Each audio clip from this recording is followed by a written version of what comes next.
Après les Indonésiens, les Népalais, c'est au tour des Philippins de dénoncer la corruption des élites.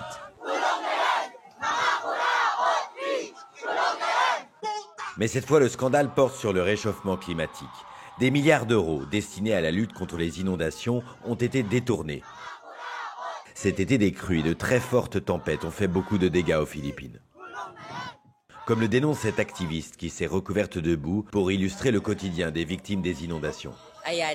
Toutes les couches de la société sont venues manifester, notamment les classes populaires. On dénonce la corruption. Les officiels corrompus et les députés vivent dans le luxe. Ils ont de grosses voitures et des villas gigantesques grâce à l'argent qu'ils nous ont volé. Et pendant ce temps, nous, les pauvres Philippins, on doit subir les typhons, les inondations, les évacuations et les maladies que ça entraîne. Les gens ont du mal à survivre. Selon Greenpeace, jusqu'à 16 milliards d'euros d'argent public destinés à la lutte contre le réchauffement climatique auraient été détournés depuis 2023. Dont 8 milliards rien qu'en 2025. Pour comprendre l'exaspération des Philippins, direction Hagonoy, à 3 heures de la capitale. Ici, l'eau est partout. En quelques années, ces enfants ont vu leur vie basculer. Le retour d'école, un calvaire aujourd'hui pour ces 2 lycéennes. Quand on marche, nos chaussures sont trempées. Et il est difficile d'aller à l'école à pied, donc on risque d'être en retard en classe. Quand j'étais enfant, la vie était beaucoup plus gaie parce que les niveaux d'eau n'étaient pas si élevés. Une eau sale, chargée d'essence, de boue, de plastique. Elle crée des maladies et des mycoses aux pieds des habitants. Boutiques surélevées, murs de sacs devant les maisons. Même l'école a dû condamner ses salles de classe au rez-de-chaussée.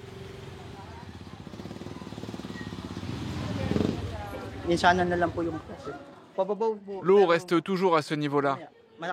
Là, elle est à un niveau un peu bas, mais ça va monter. Même quand il n'y a ni typhon ni pluie, l'eau ne part jamais.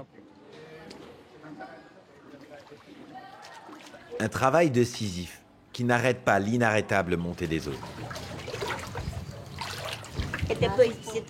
Regardez l'état de ma maison. Il y a toujours de l'eau. Attention, ça glisse. Depuis 1 an, cette dame de 75 ans habite littéralement dans l'eau. En août, elle a fait une chute et s'est ouvert le crâne, car le sol de sa maison, comme les rues, est couvert d'algues. Qu'est-ce que vous voulez que je vous dise? Quelle vie misérable. Que les politiciens corrompus aient pitié de nous. On n'en peut plus de toute cette eau. Elle ne part jamais. Alors que les riches au gouvernement, ils ont la vie facile et nous on souffre. Faites quelque chose pour nous.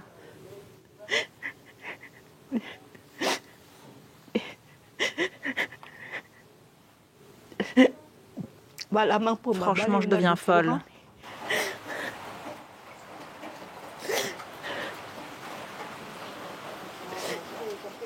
À chaque gros orage, l'eau, chez elle, monte de plus de 10 cm. Dans la baie de Manille, il y a même des villages entièrement inondés. Mais ce qui enrage les habitants, c'est que certains quartiers auraient pu être sauvés. Des digues prévues n'ont jamais été construites. C'est ce que veut nous montrer cet activiste. Voici le projet fantôme. Il a été mis en lumière au Sénat. Il ne se passe rien. Ils n'ont pas posé la moindre pierre. C'est une honte. Les gens payent des impôts. Ils méritent un meilleur gouvernement, une meilleure vie. Le chantier est censé être terminé depuis 2024. Des projets fantômes, il y en a des milliers aux Philippines. 70% de l'aide aux inondations aurait été détournée. Et c'est le président du pays en personne, Ferdinand Marcos Jr., qui le reconnaît.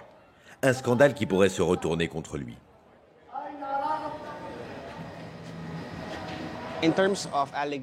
Les accusations ont même touché le président du Sénat et le président de la Chambre. Les deux ont été remplacés suite à la polémique. Certains disent que le président ou le vice-président pourraient même être impliqués car des entrepreneurs ont fait des dons à leur campagne. C'est un problème systémique. La politique et le business sont mêlés aux Philippines. De nombreux politiciens qui possèdent leurs propres entreprises de construction ont obtenu ces projets.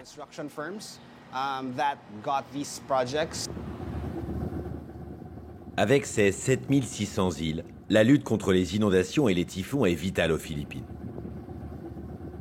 Dans cet archipel de 116 millions d'habitants, la mer monte 2 fois plus vite que la moyenne mondiale.